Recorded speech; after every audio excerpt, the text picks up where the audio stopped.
My name is Jonathan Friedman, and I direct the Campus Free Speech program at PEN America. Today, we'll have an important program beginning with some remarks from Congressman Jim McGovern, an introduction from Summer Lopez, Senior Director of Free Expression Programs at PEN America. Summer, if you want to wave hello. And then we will have a panel with Karin Karlikar, the Director of Free Expression at Risk Programs at PEN America. Hello, Karin, as well as with Johar Ilham, Ahmed Naji, and Lina Al-Hadlul. Thank you, all of us, for joining the program today. Because this is a webinar format and we are all adjusting to the realities of the pandemic and having to operate online, we are doing this online, and we ask that those of you in the audience, if you have questions or comments, you can submit them through the Q&A box at the bottom of your screens. We'll be setting aside some time at the end of the conversation today to take up questions directly there, but please feel free to pose them throughout the session in response to the things that we're discussing. As I mentioned, we'll begin with some remarks from Congressman Jim McGovern, who was kind enough to provide a pre-recorded statement for us to share. Good afternoon. I'm Congressman Jim McGovern of Massachusetts, and I serve as the co-chair of the Tom Lantos Human Rights Commission in the United States House of Representatives. I'm honored to have been invited by PEN America to speak on the occasion of this week's launch of the inaugural Freedom to Write Index and the related Writers at Risk database. I congratulate PEN for this initiative and thank them for all that they do to champion the freedom to write around the world. I'm also privileged to be sharing this virtual stage with three inspiring international speakers. Johar Ilham, the daughter of imprisoned Uyghur scholar Ilham Tati, Lina Al-Hadlul, the sister of imprisoned Saudi writer and women's rights activist Loujain Al-Hadlul, and Egyptian author Ahmed Naji, who served 10 months in prison in 2016 in connection to his novel, The Use of Life. I've been inspired by their willingness to confront injustice and wish I can thank each of them in person for their invaluable advocacy. Ilham Tati and Loujain Al-Hadlul have both been designated prisoners of conscience in the Defending Freedoms Project coordinated by the Human Rights Commission. My fellow members of Congress, Jim Langevin and Suzanne Bonamici, have taken on their cases. I want to assure you that we will continue to do all that we can to obtain their release.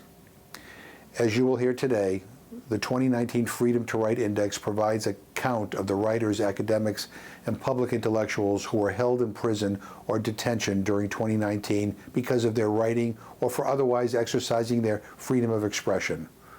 Unfortunately, it has become common to hear of threats and attacks against journalists around the world. Some especially egregious attacks are burned into our brains, like the killing of Jamal Khashoggi.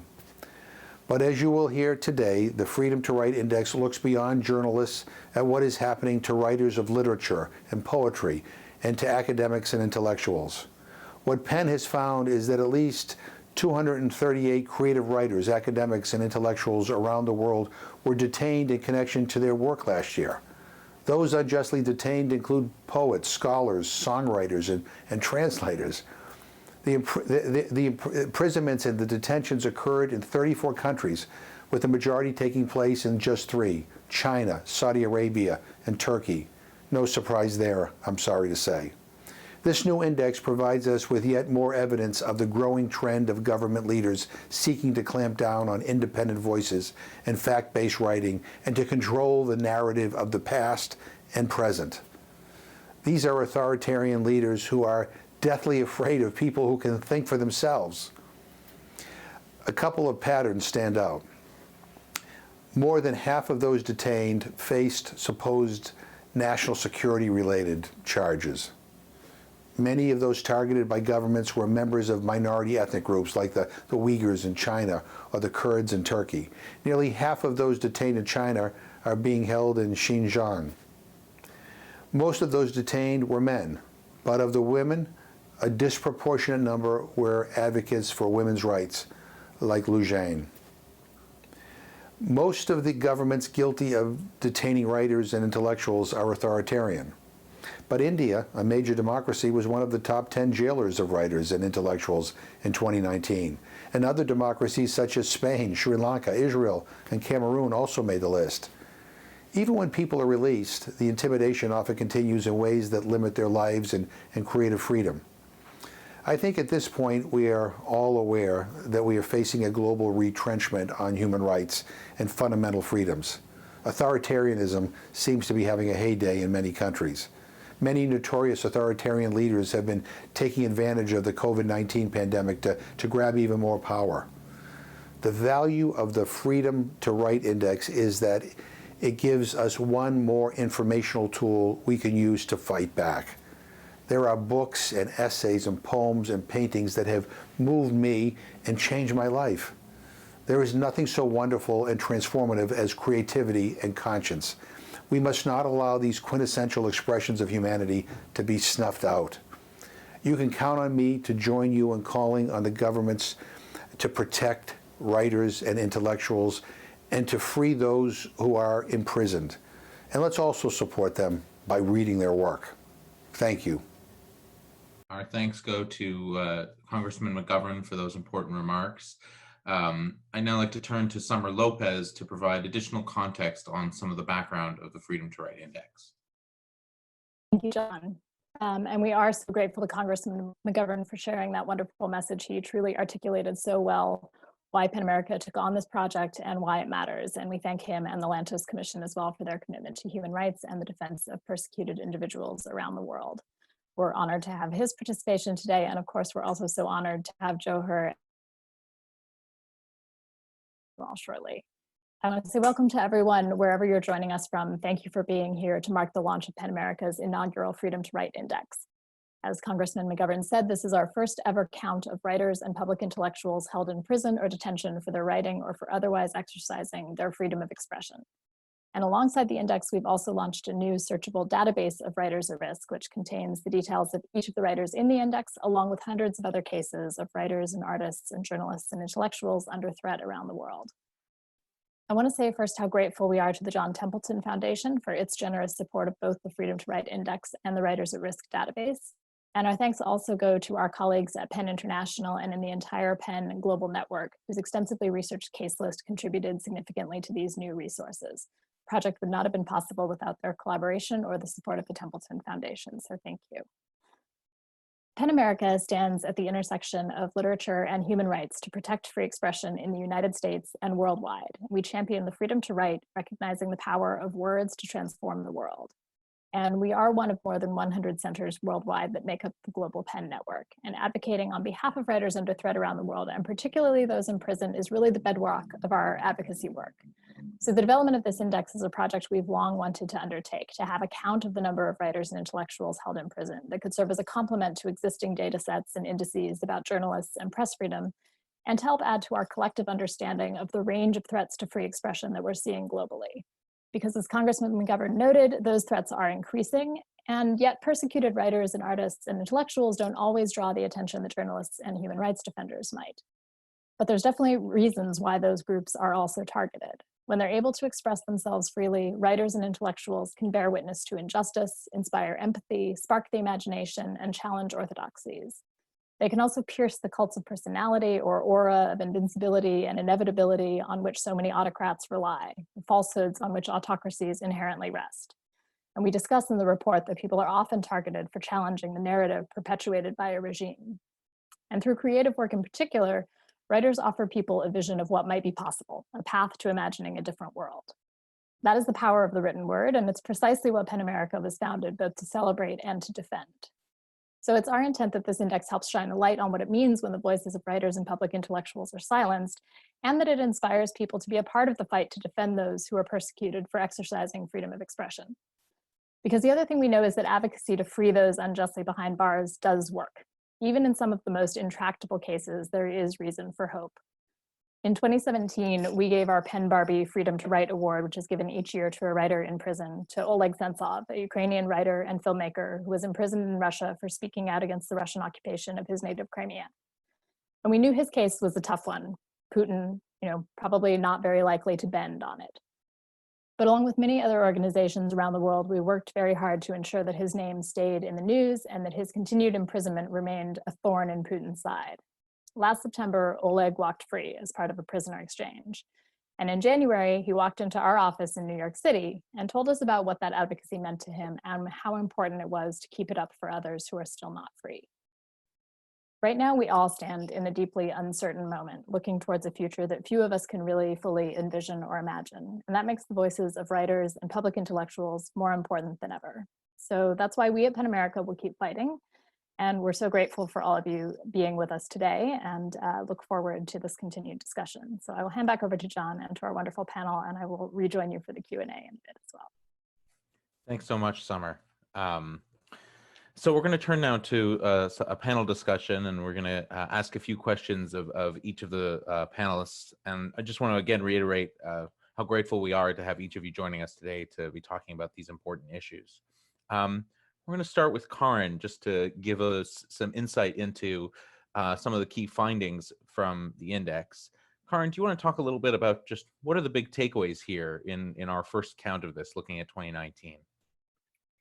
Well, I think in terms of the top line findings and data, as has been mentioned by the Congressman already, we found that last year there were 238 writers and public intellectuals who were either imprisoned or detained for some period of the year. And it is a very concentrated crackdown. So of there were 34 countries, which is a significant number actually, holding writers in jail, but nearly 60% are by just 3 countries, China, Saudi Arabia, and Turkey. So it's really a very concentrated crackdown on free expression in terms of the sort of the worst performers. And also I would note in all of these 3 countries, we have seen sharp increases in these numbers over the past 3 years due to crackdowns since 2016. So in China, we've seen in the last 2 years a very broad repression of the Uyghur community, which has affected writers and intellectuals as well. In Saudi Arabia, under the current crown prince, we've seen a crackdown on all forms of dissent, which has really swelled the numbers in Saudi Arabia. And in Turkey as well, due to again, a broad-based crackdown on all types of expression after an attempted coup in 2016, we also saw a huge number of an increase in the number of writers and journalists in jail. So there's no surprise that all 3 are, sort of now heading the list. But what we have seen is that the numbers have dramatically increased in all 3 countries. In terms of other countries sort of in this top cohort, I'll mention also Iran, which has traditionally always held many writers in jail. There were 14 last year. Egypt, which had 11 writers and intellectuals. Myanmar, which has sort of jumped into the top 9 with 10 writers last year. Eritrea and Vietnam with 8 each, and India rounded out the group that had more than 5 writers held last year. And India actually really also stands out, I would say, in terms of being the only relatively democratic country on this top 9 list. And it's a bit surprising if you look at, all the other countries on the list are, I would say, much more sort of repressive and authoritarian and have had longstanding issues with free expression. So India really stands out as being included in that top cohort. In terms of the types of legal charges, that was also something we tried to analyze. And it was really striking that of the total number in prison, more than half were being prosecuted under laws concerning national security. And this included actually all of the 30 writers in Turkey and over half of the 73 cases in China. Conversely, in Saudi Arabia, what was particularly notable there is that the majority of people being held are being detained indefinitely, either on secret charges, unknown charges, or undisclosed charges. So that seemed to be a particular tactic in Saudi Arabia where they don't really charge people with anything at all. And it also makes their incarceration particularly hard to fight or to challenge. So, I mean, certainly surprising about India and some of the other statistics you're citing. And it's interesting to reflect on the patterns about the ways in which writers and intellectuals are being jailed. But do you have a sense, when you're looking around the world, can you share with us, what you and your team are finding about really why intellectuals and writers are targeted? I mean, what is the underlying commonality in this group? Well, we did find a few, I would say, themes as we looked around the world and at different cases and countries. And also particular themes that affected why writers are being targeted rather than, let's say, journalists and human rights defenders as well. Firstly, I would say the drive to suppress ethnic identities and cultures definitely puts individuals who are either writing in or advocating for ethno-linguistic minority languages or rights under particular threat. And this we saw in the context of crackdowns, for example, on the Uyghur minority in China and also the Tibetan language and culture, which has been going on much longer as well as on the Kurdish writers in Iran and Turkey. So some examples of this in China, are Chimangul Awat, who is a Uyghur poet and editor at the Kashgar Publishing House, who is in prison, as well as Tashi Wangchuk, who is a Tibetan language rights advocate in the Tibetan Autonomous Region. What we also saw is that in countries such as China and Russia, there were a number of cases of writers and scholars who were seeking to sort of expose painful truths about their country's respective history, either sort of challenging enforced storylines that were being used to propagate ruling regimes, and sort of seeking to uncover the truth. So, and they are being targeted in particular as well. So one example here is of Yuri Dmitriev in Russia, who is a historian who has basically spent much of his life trying to work to uncover and document issues such as the mass graves from the era of the Stalinist purges. And he is currently in jail and facing spurious and politically motivated charges. And then thirdly, another theme, we also, as the congressman noted, also, while the vast majority of the writers behind bars are men, women were about 16% of the cases last year. And many of these women were being targeted, particularly for their writing and advocacy on women's rights issues. And this was the case particularly in Iran and Saudi Arabia.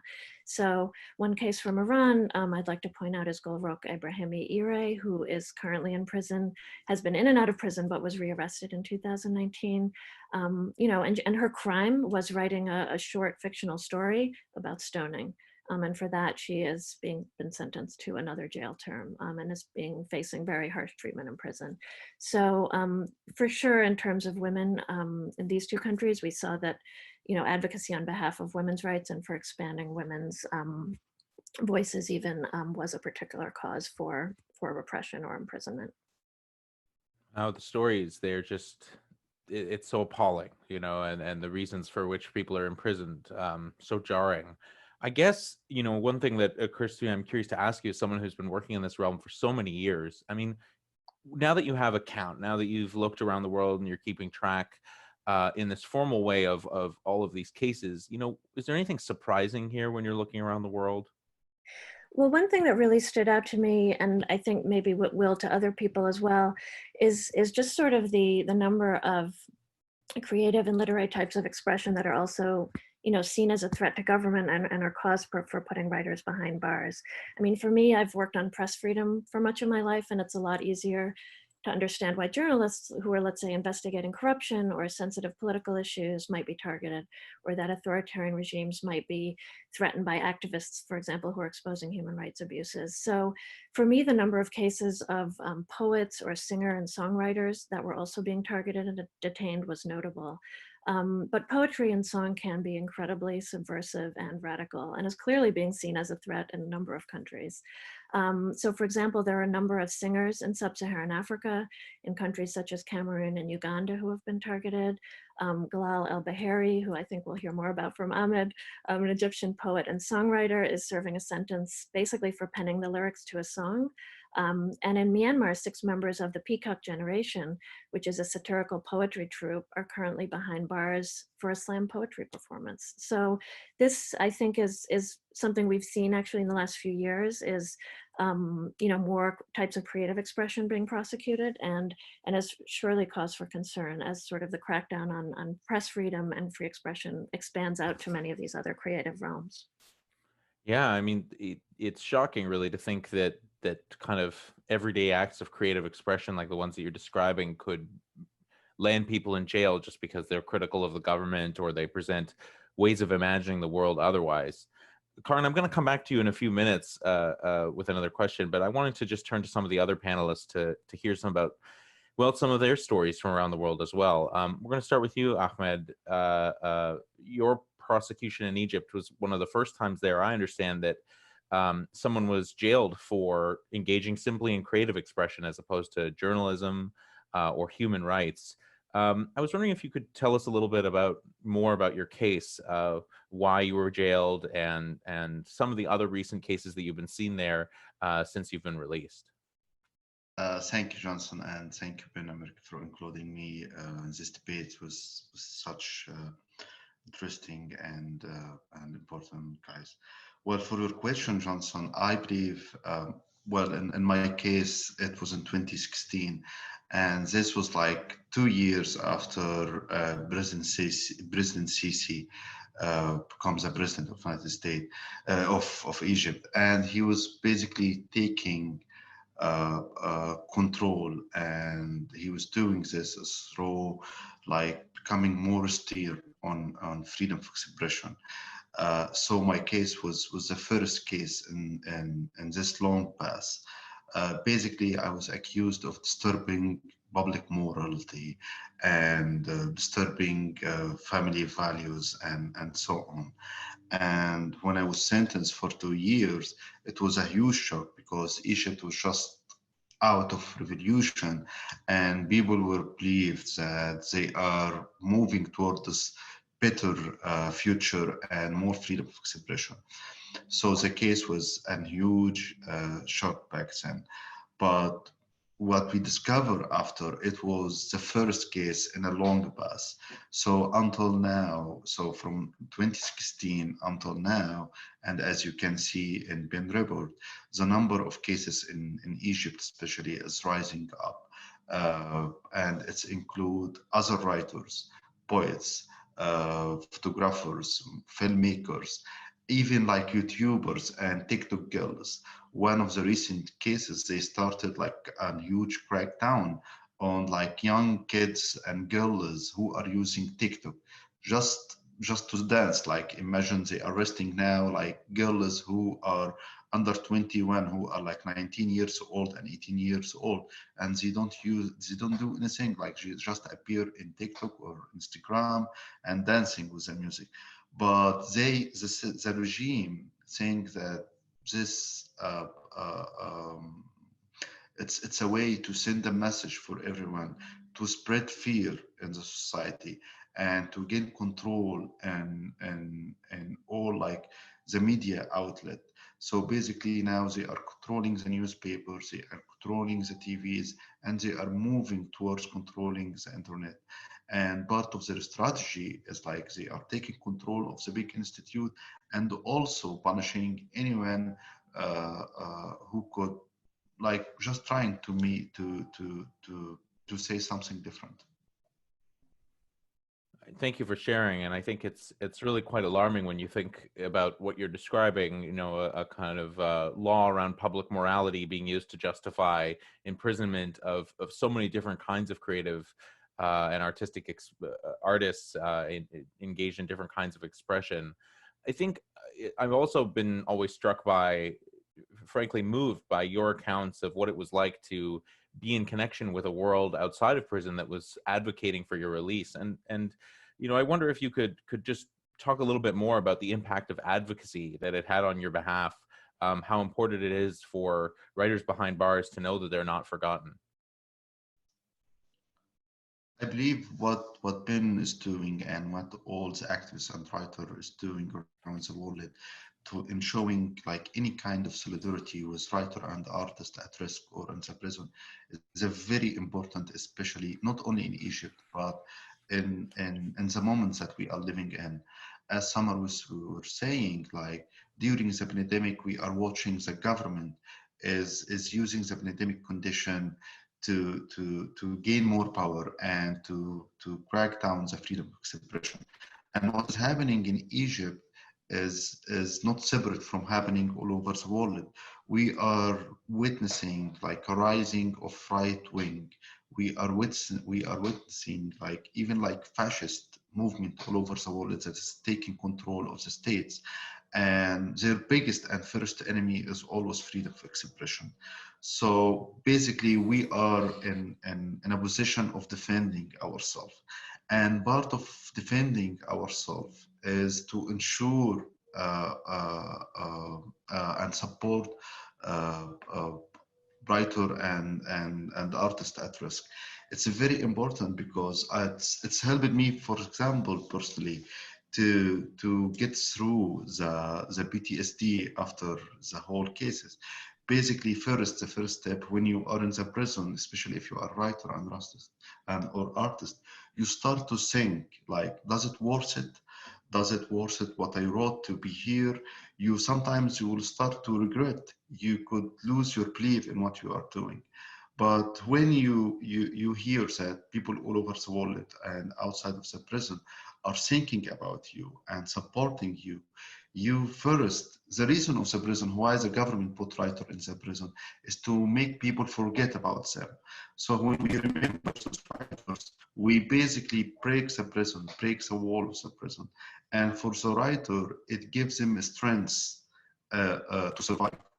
Also, after they go out of the prison, they feel that they did something meaningful for a big case, and it's not like it was just like a waste for their times. So it's very important, especially in our moment, to anyone who believe in freedom of expression, to show their solidarity. And this could start from like using your political power, like other governor and senator are doing, who are believing in freedom of expression, and even like clicking like and or share button to raise awareness of such cases. All this is helping. It's helping by spreading the case, and it's helping to build our front. And it's a first step in a long path. Yeah, thank you. I think you always speak so movingly about this, and so I really just want to thank you for sharing it. The notion that the prison exists to isolate these people and to have them be forgotten, but that through our advocacy and by telling their stories and by bringing attention to these cases, there is a way of kind of breaking the walls of the prison or breaking the hold of these authoritarian regimes. I want to turn now to our second kind of personal guest here, Johar. Your father, Ilham Tohti, he's a prominent professor and blogger from China who's been in jail for, I understand, more than 6 years, condemned to serve a life sentence for his writings.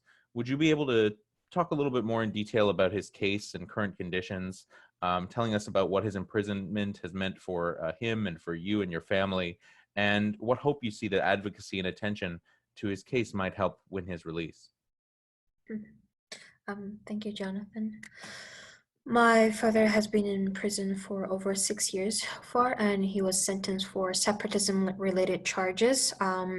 He was accused for being a separatist, extremist, and someone who advocates for violence, which is completely nonsense. It's total opposite of who he is. My father always spent years, decades, just to focus on his researches and share the results of his researches to people, to let people gain understandings between each other, between the Han Chinese and the Uyghurs and other ethnic minority groups. Also, he was trying to find the way that all ethnic minorities could live in harmony together without any problem, no matter what religion you believe, no matter what culture you live in. My father did criticize the government. That we admit. He admits that too, and I don't think there's anything wrong with it. He did not criticize the government in order to, it's not because of hate. It's because he wanted to help the society. He wanted to help the government. He was just trying to be helpful. He wanted to help the government by providing detailed methods, ways, and policies to help develop the Uyghur region. But instead of working with a person like my father, the government put him in prison and sentenced him to life. Actually, my father is the first Uyghur and actually I would say the first person in China, political prisoners that are sentenced to life sentence, who had received the longest charges. He was the first one. Not only the Uyghurs, but compared to also Han Chinese, he was the first. And a person like him, he doesn't even deserve to stay in prison for a day. The last time I heard of my father was 2017. according to the Chinese law by themselves, political prisoners are supposed to be allowed to be visited by their family members every month. For regular prisoners are about 2 weeks, but for political prisoners are every month. But for my family, before 2017, my family members were only allowed to visit him every 3 months. And 2017, that right was taken away. I have not heard about him since 2017. I don't know if he's safe, especially under this pandemic. I am very concerned about his safety and his health. I don't know if he's even alive. I don't know if he has been transferred to a camp, if he has been ordered to stay in the same prison, if he has been transferred to another prison room. I have no idea. And what this meant to my family is, first, to my brothers, they lost the father figure in their life since the age of 7 and 4 years old. They were very little when the government first arrested my father. We had to lie to my youngest brother that daddy is working in prison, that's why he's not coming back, in order to calm him down. He always asked, where is daddy, why he's not coming back? And this is the white lie we had to make for my youngest brother. And the older one, he was at the age of 7, so that was the age that he could have some idea of what actually happened. We couldn't lie to him. He got quiet and very quiet. He used to be a very outgoing boy, but he became very quiet. Even because of the long-term pressure, he had heart issues. The first year when my father was arrested, the Chinese government ordered 4 to 6 policemen monitor my families, including my stepmother and my 2 little brothers, every single day for almost 1 year. Until the US government was involved. Finally, Chinese government decided to let them leave. So besides that, my stepmother now, she has to raise 2 young kids all by herself. For me, I had to leave my family, and I'm living alone on the other side of the world. Haven't seen my family for more than 7 years. I had to figure out my life by my own. When I first came here with no money, no English, and knowing no one, my Nokia didn't even work, so had to figure out everything by myself. Gladly, I'm a very lucky person. I did meet lots of great people who helped me out. So I know that we always have to appreciate the good things in our life. My father always taught me that. The good things always come with the bad things come with the good things. They always have to accompany each other, unfortunately. But I do believe that continuing the advocacy work could bring my father's release one day. It's just a matter of time. That's why one phrase, don't stop, don't stop, don't stop. That's what I tell myself every single day. And every morning I check news of my father just in case someone heard anything of him. And that's why advocacy work would mean bring a father back to my brothers, and bringing me back to my family, bring a husband back to my stepmom. Thank you. Yeah. I really just want to thank you for sharing all of that. I know it's an incredible story and it's an incredible burden, and the silence around all of this is so particularly appalling. So I just want to thank you for sharing this story as part of this global effort and as part of our work. Reflecting also not just on your father's story and on your case, but for those who might not know out there, I wonder if you could talk a little bit about kind of the broader situation that's been happening in Xinjiang for the Uyghur minority population there. Could you tell us a little more just about what the situation there is right now for expression, for writers, for intellectuals? Are there ways in which you're trying to make sure that Uyghur voices are still being heard despite, this effort to suppress them? Unfortunately, my father is not the first one and the last one who has been arrested. There has been more and more scholars, writers, intellectuals like my father have been detained, and just any random Uyghur could get arrested on the streets. My cousin, she's only a few years older than me. She was arrested a few years ago and sentenced to 10 years just for having a picture of my father and his article, excuse me, in her phone. And so many people got arrested for the same reason, for having a passport or having visited to Turkey or to United States, or studied abroad, or having a family member who studied abroad. Those are all could be the reasons can lead them to be arrested, to sent to a prison, or to be sent to a camp.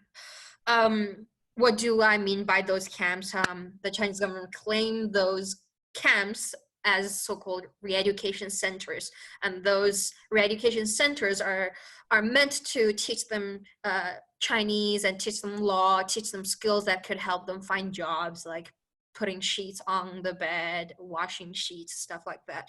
But a lot of those people who are sent to those camps and prisons are actually medical doctors, intellectuals, scholars, writers, poets, and those people, they don't need those kind of job trainings, and they speak Chinese perfectly. They don't need those.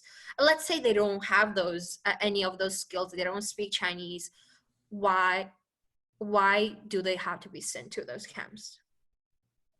Nobody in this world should deserve to have their freedom be taken away just because of their Uyghurs, or just because of their entity. And this is happening to hundreds of thousands of Uyghurs in Uyghur region. A few months ago, the Chinese government officials have announced that majority of those students in these centers have been released, but Uyghurs overseas, they still cannot be in touch with their family members. They still can't, they still don't know where their family members are, and a lot of their family members are still disappeared. I still cannot communicate with my father. My family members are still not able to talk to visit my father. And I really do hope the Chinese government can give an answer to this, a truth, the true answer, not a lie, or not excuses. And what is the environment like in Uyghur region? As I mentioned, if having a passport could lead you to prison, speaking up, sharing your thoughts, writing freely on social media or online, I would say it's almost impossible.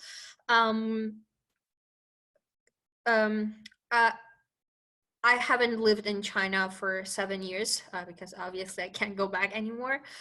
But I do believe that there's no freedom of expression in China now. That's what I believe. I do hope Chinese government can prove me wrong. I really do hope they can discredit me by releasing everyone, by giving everyone freedom of expression. I really do hope so. That's why I've been trying really, really hard to make those people who are still in China not being able to express themselves freely, trying to be their voice. Since I am lucky enough to be standing on this land, having my freedom not being taken away, and I want to take this advantage, and I don't want to let go of this opportunity. There are so many other Uyghur human rights activists who are doing the exact same thing. We've been trying to talk to journalists, been trying to write letters to the government representatives, no matter which country we live in. There are some human rights activists that live in Canada, some live in the US, some in Europe, some other European countries. We're just trying anything. People ask me, what is the best way to help? I still haven't figured out. I've been working on this human rights related thing for Uyghurs for over 6 years. I still haven't found the best way. I don't think there's a best way. Maybe the way we think is the least effective could be the most effective way. We never know. So what we need to do is just to try anyways to make as many people as possible to know about what is happening to the Uyghurs, what is happening to my family, so many Uyghur families out there. So we have more help from everyone from all around the world. So one of us maybe made a difference, but can make a difference. And that's why whoever is watching this, I'm relying on you. Your help, you might think it's so little, but it could be the key changer. I don't know if it's a correct English phrase for that, the key factor that actually made the biggest difference. Thank you, and I appreciate the rousing call for people to pitch in where they can, to be supportive where they can, and to spread knowledge and awareness of just how horrible the situation over there currently is. So thank you so much, Johar. I'm going to turn now to Lina Al-Hatlul, who was kind enough to be with us as well. Lina, this past week, I understand this marked 2 years since your sister, Loujain Al-Hatlul's arrest. Since then, she has been held in detention, subjected to torture and abuse, and occasionally brought to court hearings on a range of trumped-up charges, alongside more than 10 other women who wrote and advocated in favor of basic women's rights in Saudi Arabia. Given that the current Saudi government has now granted women the right to drive and some modest additional freedoms, why is it you think that Loujain is still in prison along with all the other women who led this movement? Why are they still behind bars? Thank you very much first for the panel, and thank you for everything, PEN America. You've been very helpful in advocating for my sister's case. And also thank you, Johar and Ahmed. It's really brave of you to speak up for what has happened to you. So regarding my sister's case, what needs to be known first is that during the 10 first months of her arrest, she didn't have any charges. The only thing we had was what the media used to say. And the media was labeled her a traitor, saying that she was trying to destabilize the country and that she was a foreign agent, a spy, and all of this defamation. But then after 10 months, they called her to court and she got her charges, which have nothing to do with what the media used to say. So her charges really have to do with her activism. So they really accuse her of speaking in conferences regarding human rights in Saudi Arabia, for being in contact with foreign journalists, for being in contact with diplomats, and all of her activism, basically. So the reasons why they're still arrested, they're still in prison, or some of them are still on trial, I think it's all linked to the fact that now Saudi Arabia is really becoming a police state and an authoritarian regime. So based on that, the first reason would be that they need legitimacy. So they have to have the credit to all the positive changes. They wouldn't want people to understand that they could bring the change to themselves. Another reason would be also to install an atmosphere of fear in the country, and to show the people that if you ever dare to speak up or to ask for rights, then you're just going to be arrested. So it's really a policy of you're either with us or against us. So no one dares to speak up, no one dares to ask for more rights, and even worse than that, no one even talks about the people in prison now. So everyone is really scared. And I understand, that in the past 2 years that you and your other family members living outside of the Saudi Arabia, outside of the kingdom, have been thrust into this role of being advocates for your sister and her release. I was wondering if you could tell us a little bit about how her detention has affected you and your family, and maybe speak a little bit about how you imagine that advocacy by all of us individuals and organizations might help on her behalf. Well, first, yes, some of them are abroad, but some of them are still in Saudi Arabia. And the thing is now, since a couple of years, they also target the families of activists. So my family is banned from traveling. So they're on a travel ban, they can't leave it. So there is also a risk for us to speak. I mean, there's a risk management we have to do in everything we say or our actions. So it's always very difficult for us to know what the consequences could be. But there's one thing we're sure of is that when we weren't speaking up for the first months, she disappeared. They were torturing her. She didn't have any charges. So there's something that's, I mean, nothing could be worse than what had happened when we were silent. When we speak up and that we raise awareness, they have to protect her, because there's something we have to understand also is that Saudi Arabia now is having a new campaign, a PR campaign, where they're trying to show the West basically that they're opening up, that they're having positive reforms, that they're improving their human rights condition, etc. But it's only for the West.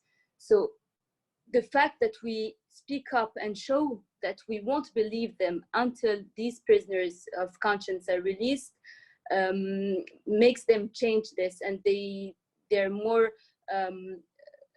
they would probably, maybe, I hope soon, release them to show that their reforms are not only a PR campaign, and it's real and deep.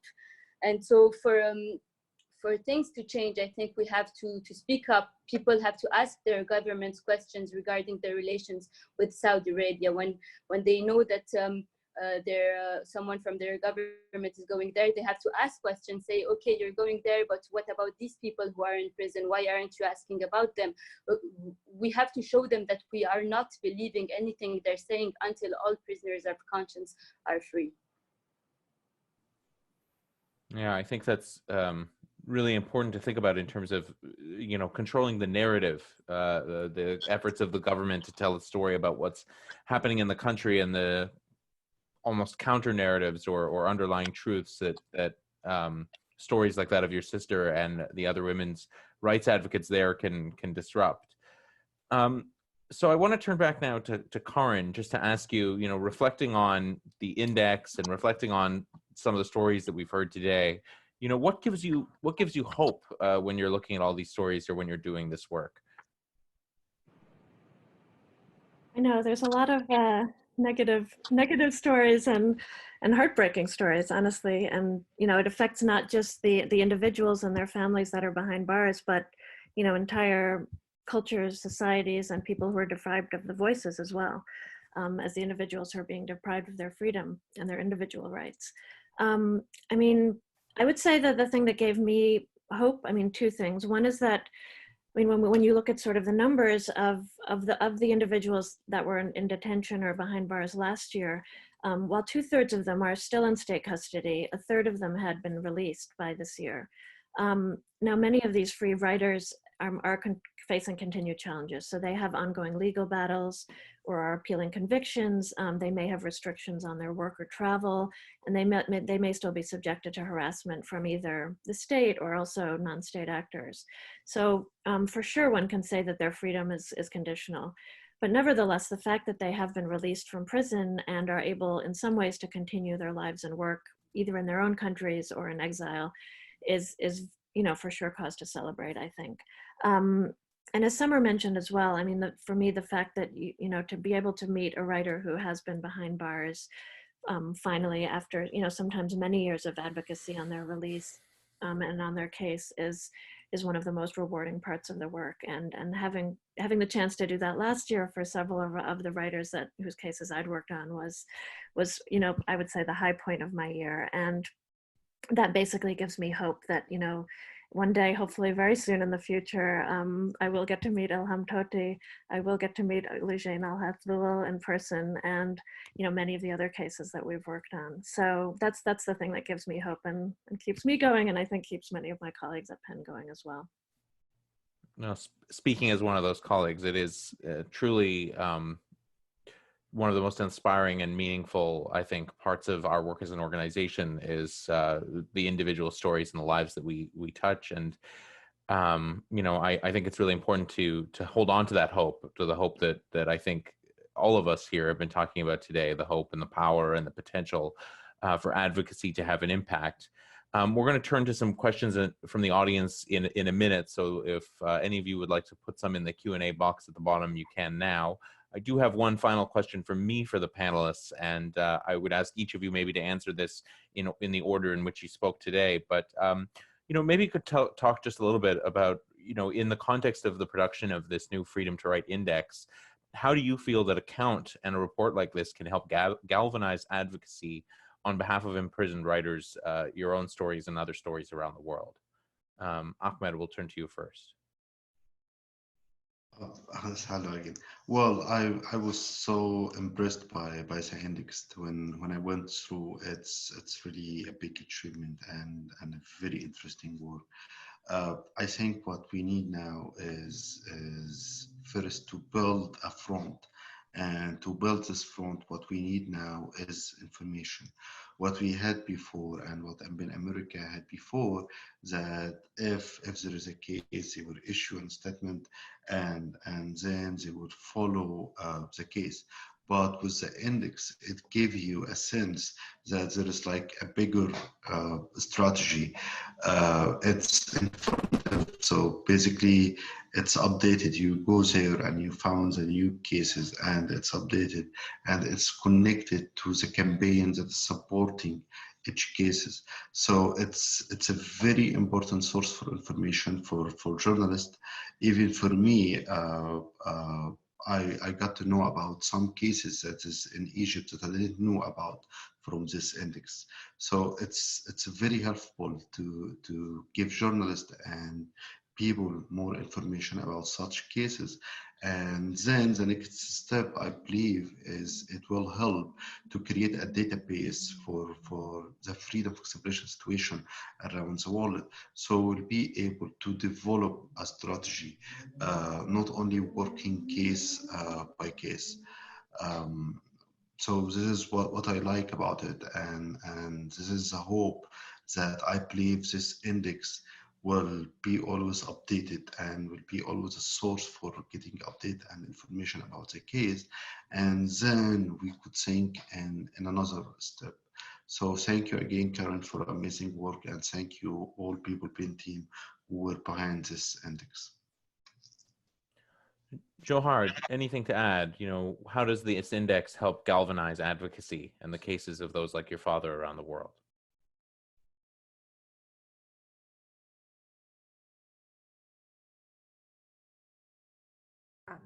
First of all, I'd like to agree on what Mr. Ahmed said about this is a very important social information and creates a very great database for people to have access to.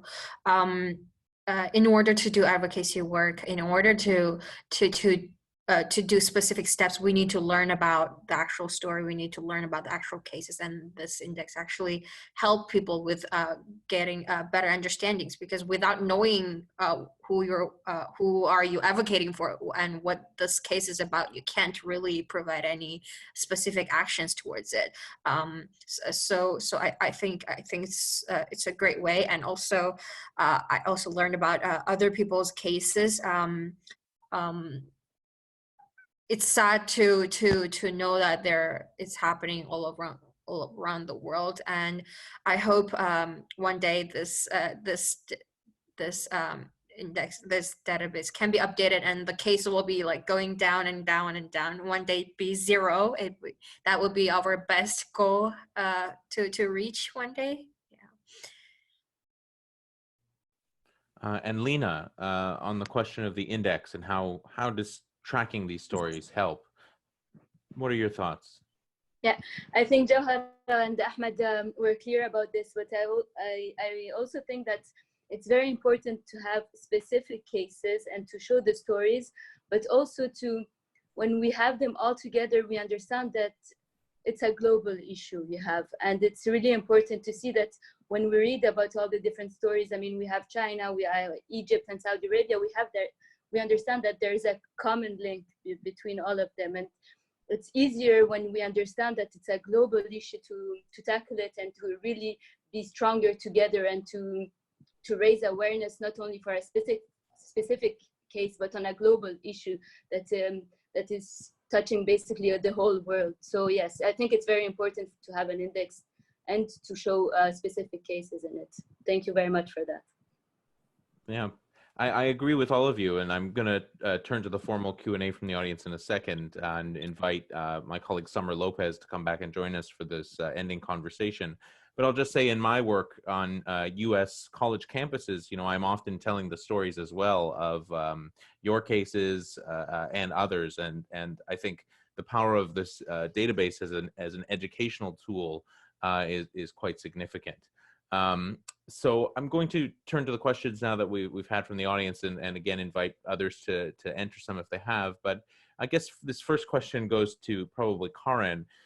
Which is somebody wanted to ask about, notice that the Congressman McGovern didn't include Iran in the list. And I was wondering if, Karen, you might say anything about the situation that we found in the index with regard to the jailing of journalists, lawyers, and academics there. Yeah, no, I'm happy to. And I imagine the reason he didn't mention it is because it wasn't in the top 3 maybe, and he was focusing on that. But Iran is number 4 on the list. So it is for sure one of the, you know, most repressive countries globally, which is looking particularly at writers and intellectuals behind bars. So Iran should not get a pass on this at all. One thing I'd mention particularly on Iran, I mean, we had a number of cases in the index, but one thing that struck me particularly on Iran was that they are not only targeting people inside Iran, but also writers and scholars who are maybe living overseas or even have citizenship overseas, but are of Iranian heritage. And so there's a number of cases of people in recent years who have been arrested and detained. One of the women that we profiled was Fariba Adalka, who is a researcher at Sciences Po in Paris. She was arrested last year with her colleague. And she's actually still behind bars. Just a few days ago, she was sentenced for her academic research into women's history and women's rights in Iran. So, yeah, I mean, Iran for sure belongs on that list and is a country of very strong concern for us at Penn, and I know for a number of other human rights organizations. So, yes, Iran will receive its due share of focus. I hope that answers the question. Yeah, no, I think that was very helpful. Thanks. I'm going to pose this next question then to Summer about why no writers, intellectuals who are jailed in the U.S., why are they not included in the database? And particularly writers and intellectuals who have been exiled, or I think Karen was talking about this a second ago, but those who've sought political asylum outside of their countries. How do we deal with that in the database? Sure, thank you. So, I mean, thankfully, you know, we don't really see any writers or intellectuals who are jailed in the United States in relation to their work or their writing, but that's not to say, you know, obviously that we don't have a lot of other concerns about free expression things that are happening in the United States right now, and on which PEN America has been quite vocal. You know, and there are particularly, you know, a range of issues around censorship that we see in the United States, around book bans by school boards. We put out a short report last fall about book banning in US prison systems and access to literature and books for incarcerated people in the United States, which is a huge issue that we've also been working on for some time. And of course, our president has also, in some cases, attempted to threaten legal action against authors for books that are coming out about his administration that he anticipates will be critical, which is also something of concern that we do mention in the index. But thankfully, those have remained kind of one-off, threats and not become kind of a pattern. But there's also sort of the broader concern about, the president's rhetoric around the press and retaliatory action to journalists, which is a little separate. But, I think that those are all very legitimate concerns as well. They just didn't quite fit in sort of the narrow scope of the index itself. But to the question of people in exile, we definitely do capture that category in the database itself, not as part of the index count of people imprisoned or in detention, but I believe if you look in the database, there are currently about 35 people included there who are categorized as being in exile. And we did want to recognize that is not necessarily a case of complete freedom, that is something that has been enforced on people, that often comes with its own challenges and stresses and constraints, especially, as Lena mentioned, if your family is still inside the country and facing threats, that could be exacerbated by what you say or do outside, that does, it's not necessarily a complete state of freedom. In your case has kind of been resolved and everything's fine. So we definitely did want to represent that in the database. I think that's an important element in this, which in some ways isn't captured in counting, number of people in jail, which is, the number of people who were in jail the previous year, or the lingering effects or the cumulative effects over multiple years on these individuals, on their communities, on kind of what we would consider the kind of culture or climate for free expression. And I think one of the most exciting, I think, potential elements of this index going forward is the ability to be able to track year on year changes that we'll see in these different places, and to have a kind of global count of it that's done consistently year to year using the same metrics, but also be able to bring greater attention to those like Ilham Tohti and Loujain Al-Hathloul, who are imprisoned for multiple years and whose fates at the moment seem to remain somewhat uncertain in terms of whether they'll be released. So a question then, turning to all of the panelists, really, in thinking about your reflections on, well, frankly, the American political moment and what's going on here, and how we can see what's going on in the US in light of situations in your countries and your family's experiences. But so to any of you, how do you view the situation with the current president when he uses terms like fake news, or verbally attacks and I think degrades journalists, letting conspiracy-related outlets such as One American News attend press briefings? The question is, do you see echoes of what you've experienced in your countries, echoes of what you've seen around the world, taking a more extreme and dangerous turn in the US, especially now with an election, only about, 5 or 6 months away? And do you think journalists now in the US should remain objective in this moment with such high rising rhetoric and threats? Or should journalists now take on more of what we might think of as a journalist activist role? If any of you have any thoughts.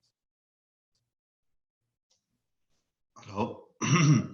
Well, yeah, for this question, I mean, it's so clear, especially in situation in Egypt and in other countries. I mean, in Egypt, like Trump is calling Sisi in public my favorite dictator. And Trump have been clear since the first day as a president that he's not coming to lecture anyone about human rights or freedom of expression. Although this is goes against several laws in America. For example, there is many laws who are insist that especially countries who are receiving aids from United States, like Egypt, must be obey for human rights and freedom of expression, and this of course doesn't happen. Before Trump becomes a president, the previous administration, Obama administration, they hold many military aid for Egypt because of the Egyptian human rights, the Egyptian human rights situation.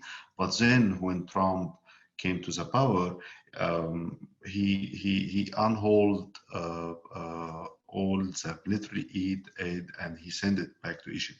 So this kind of behavior encourage other government to go against freedom of expression. If Trump is only using words like fake news or attacking journalists, so other president and other regimes who have more power to do more for journalists and writer will do the same. For what we can do, I don't think we can be an objective in this scenario. And basically, when you look to the media scene and the newspaper scene in the United States, it's not objective at all. I mean, you clearly know about each news outlet and media outlet, what they are representing and what is their strategy. And the president doesn't even give them space to become objective. For Trump, it's there is no objective. It's you are against me or you are with me. You are clapping hands for everything that I say, or I will attack you. And this kind of mental thinking and strategy, it's getting effect all over the world, in Egypt and Brazil and some of East European countries, and so on and so on. Johar or Lena, anything to add on this question about what you're observing in the U.S. political environment and the question of journalists? I think I will skip this question. Just for me, I mean, I think we tried to reach out to the Trump administration, but we've never had any answer, and especially when we see that so many American citizens now are also in Saudi prisons, and they didn't say anything about it. So I think it's quite clear that they just don't want to act in this because I mean, it's probably nothing. It's not something they're interested in. They're more interested in having financial interest in Saudi Arabia, at least. Yeah, I mean, certainly it raises eyebrows. It's a question upon which people would like the government to be doing more here for these cases. My other question I wanted to ask for all of you really has to do with the pandemic, COVID-19, which has, of course, upended day-to-day life here in the US and in many places around the world. And I'm just wondering, if you have any thoughts about how the pandemic presents new challenges for this kind of advocacy, or maybe conversely, does it present new opportunities? Yeah, Karin, go ahead. Well, I know Summer may want to join in as well, but I would say a few things. I mean, one, we're incredibly worried about the writers and journalists who are in prison, particularly in countries where there's been a high effect from COVID-19, and where we know that it's in the prison system. So there have been cases in some of the Turkish prisons where many of the political prisoners are being held, in Iran for sure, in Saudi Arabia. And many of these prisons have very bad conditions in general for prisoners. So, and we're sure that people are not getting adequate health care. So that's a huge concern, particularly for prisoners who may have underlying health conditions or already be in poor health, or who are elderly as well. So I think there's a big push right now to try to push for political prisoners to have even a temporary release. There have been a few in Iran actually who have been released temporarily, so that's been good news. But in general, most of the political prisoners have not been let out. So that's, I think, a huge challenge and push right now. The other thing that we've seen is that just in terms of the court systems in many countries, many people who are facing hearings or ongoing legal cases or trials, in many countries the court systems have basically closed down because of the pandemic. So we've seen Loujain's hearing, for example. The Saudi hearings have been shut down in many of the women's rights defenders cases, for at least temporarily. We've seen in countries like Bangladesh, the court system has shut down. So that's also a concern, because it's really delaying justice or the chance to even appeal a sentence in many cases. So, and then I'll maybe turn it over to Summer to talk about some of the sort of crackdowns on free expression we've seen as well that are increasing because of this crisis. Yes, and I think it looked like Ahmed wanted to answer this as well, but I think Karin's entirely right. And then, of course, we are also seeing new incursions on freedom of expression under this, and governments putting in place new sort of surveillance systems that, while some of them may be very well warranted for reasons of public health, also in the hands of governments that are already inclined to go after dissidents or writers or intellectuals or journalists who speak out, are quite worrying. And we are definitely seeing a real proliferation of these fake news laws around the country, around the world. And that, I think has implications for press freedom, but also much more broadly than that, because obviously we saw a lot of writers in the index and database who have been charged under fake news laws, whether what they're conducting is actually journalism or not, right? It's really just used for any sort of expression that the government finds inconsistent with its own interests. So that is a very real concern. And I think there's a lot of things happening sort of under the cover of COVID-19, while most countries and governments are very focused on the well-being of their own people right now for very understandable reasons.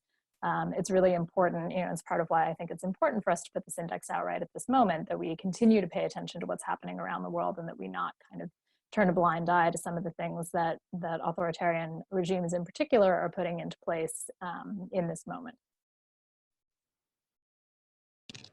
Can I just add something? Please. Yeah. Yes, so as Summer said, I think it's really a good excuse for these governments to violate all the rights and say it's just because of the pandemic. Because, for example, Lou Jane's trial was suspended for 8 months, during which she was in solitary confinement, and they didn't have any excuse.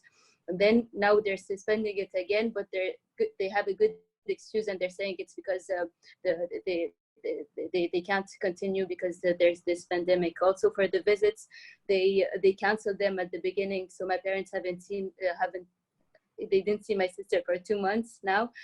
But what's a bit weird is that malls are open, so people can go outside, but not so for prison visits. Also, for the call, last week's call was canceled. We didn't know, Jane didn't call, so they're really using this pandemic to have a good excuse to continue all their violations. Can I jump Yeah. in for a second? As Karen mentioned, that the conditions of the prisons are not very good, especially during the pandemic.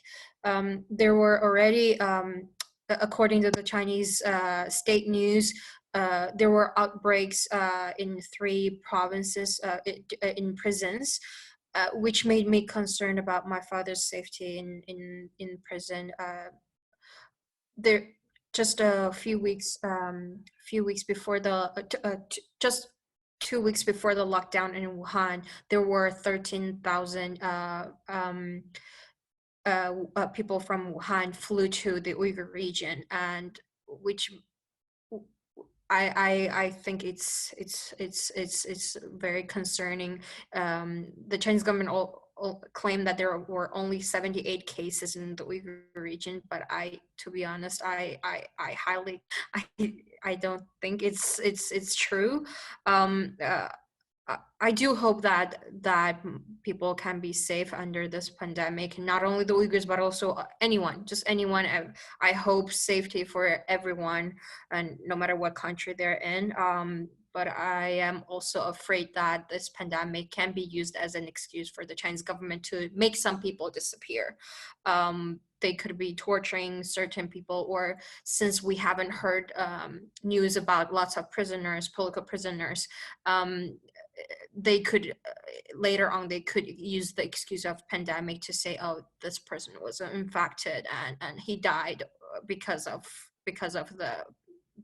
COVID, not because we tortured him. But the fact could be total the opposite.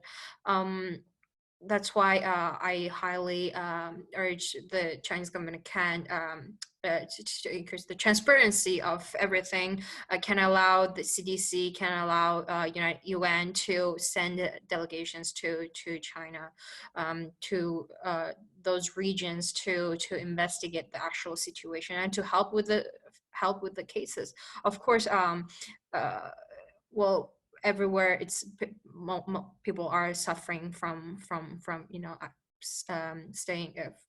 staying home, not being able to go out, and China claims that they are recovering, and I do hope it's true. I hope the best for everyone. Well, thank you to all of you on that last question. And just before we end in a minute, I just wanted to ask very quickly for Ahmed, Johar, and Lena, if there was any kind of final message or closing remark that you wanted to offer about the freedom of expression and the importance of the freedom to write. I will just say one more thing. Like everyone, please take advantage of your freedom. Most of you might not know how precious the freedom you're holding is. I know because I've experienced both ways. So I know how important, how precious it is that I have this opportunity. Please don't let go, and please use it efficiently. This is the chance. This is the right that so many thousands of millions of people they don't have, and you could use this right, particular right, to help one person, one family, or hundreds of families out there.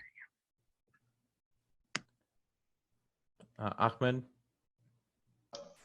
I can't add anything, just like repeat what Gohar just said. But also in addition to, I want to say PEN and or other organization in Egypt and Europe and America and all over the world who are working in this hard time with COVID and with right wing who's taking control over the world in supporting freedom of expression. And I just don't have anything to say for other people who didn't join us in this battle to join us. And as I said before, you don't have to be a senator, you don't have to be a millionaire to donate, even like a small like or share on social media. It will not cost you anything, but it send a message and show your support for people who are in the writer and artists who are in the prison. And it really helped to build bigger thing after a while. Thank you all. Thank you. And final comment from Lena. Yeah, so Jawhar and Ahmed said everything, but I want to insist on the fact that we don't know maybe how powerful we are with our words, but honestly, I've been living it for 2 years now, and we really don't. We shouldn't underestimate the power we have with our expression. And as Ahmed said, just a share, a like, talking about one story, showing that you know about it, not necessarily support it, or just showing that you know about it and showing that we have eyes on what these people are doing to in some countries, and that just by showing that you know what they're doing, it really protects these prisoners. So really don't hesitate to talk about it and to ask questions, to share, to like, to use the hashtags. And thank you everyone for listening, and thank you Ben America.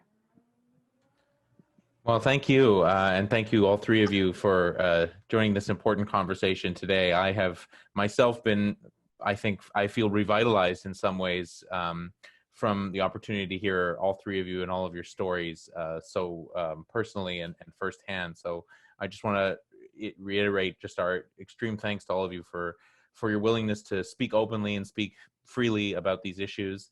On behalf of me and on behalf of everyone here at PEN America, we're grateful to work with you on all of these cases.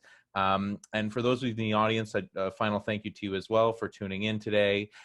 If you haven't had the chance to look at our Freedom to Write Index and report, you can find them at pen.org.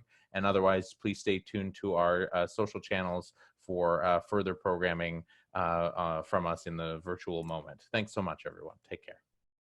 Thank you. Thank you all.